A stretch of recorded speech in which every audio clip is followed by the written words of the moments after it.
আসসালামু আলাইকুম ভিউয়ার্স, শুভ সকাল। আল্লাহর অশেষ রহমতে আশা করি সবাই খুব ভালো আছেন, আমিও খুব ভালো আছি। তো সকাল সকাল এখানে র্যাবিট দুটোকে আমি বাইরে বের করে দিয়েছি খাওয়ানোর জন্য।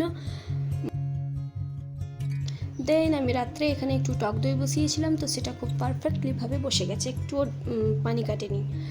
দেন আমি রওনা দিয়ে দিয়েছি বাড়ির উদ্দেশ্যে, যাব এখন গ্রামের বাড়ি। তাই বোলপুর স্টেশনে এসে গেছি এবং ট্রেনেও উঠে গেছি।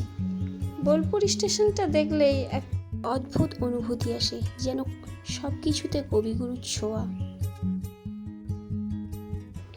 যেন কবিগুরুর আভাস এই স্টেশনে এলে আজও অনুভব করা যায়। যাই হোক, আমি বাড়ি পৌঁছে গেছি আর এখন চলছে মহরমের উৎসব।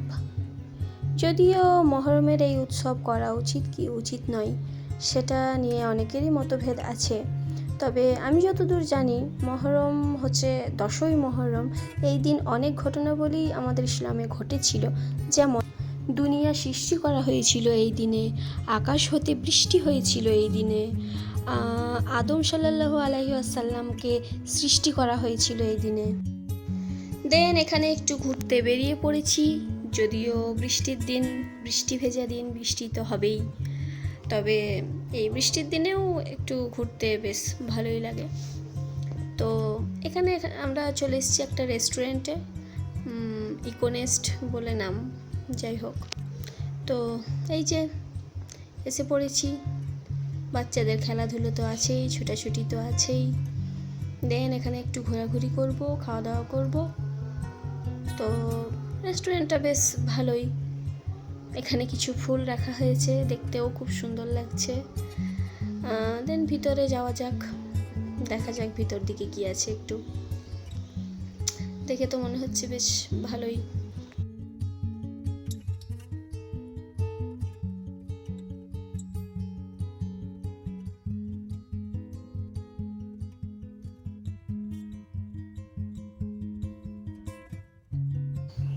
এখানে কাঠগোলাপের সুগন্ধ আর মনোরম প্রকৃতির আকাশ যেন এই সন্ধ্যাটাকে এক অসম্ভব সুন্দর বানিয়ে তুলেছে। এখন এই কাঠগোলাপের সুগন্ধটা, আশা করি এটা কাঠগোলাপই বলে, আমার ঠিক জানা নেই, তবে সম্ভবত এই ফুলটার নাম কাঠগোলাপ। এর সুগন্ধটা দারুণ। দেন এখানে আমরা একটু ঘোরাঘুরি করছি, দেখছিলাম একটু রেস্টুরেন্টটাকে ঘুরে ঘুরে, বেশ ভালোই সাজানো গোছানো। আমরা একটা কাঠগোলাপ নিয়ে সুইমিং পুলের মধ্যে এখানে ছেড়ে দিয়েছি, ভারী সুন্দর লাগছে দেখতে। সব কিছু মিলিয়ে যেন আজকের এই সন্ধ্যাটা খুব সুন্দর কেটেছে। দেন এখানে আমরা খাওয়া দাওয়া করে নিয়েছি, এখন বাড়ি ফেরার পালা। তো বোলপুর ফেরার পালা, চলে এসেছি স্টেশনে। আর এক এক জায়গার স্টেশন এক এক স্মৃতি জড়িত হয়ে থাকে, সবাই নিজেরও নিজের স্মৃতিতে বিরাজমান। যেখানে বাড়ি ফেরার তাড়াহুড়ো, সেখানে ট্রেন লেট। ট্রেন প্রায় অনেকক্ষণই লেট ছিল। দেন ট্রেনে উঠেও পড়েছিলাম আর বোলপুর স্টেশনে নেমে গেছি। তো এখানে স্টেশনে এসে দেখি চলন্ত সিঁড়িটা বন্ধ হয়ে আছে। দেন আর কি করা যাবে, এদিকেই উঠে পড়লাম। সিঁড়িগুলো অনেক উঁচু উঁচু হয় আর উঠতেও বেশ কষ্ট হয়। আর এখন এই বর্ষার দিন, বৃষ্টি দিয়েই সকাল শুরু এবং বৃষ্টি দিয়েই শেষ। যাক, তবে প্রকৃতির প্রত্যেকটা সময়কেই উপভোগ করা উচিত।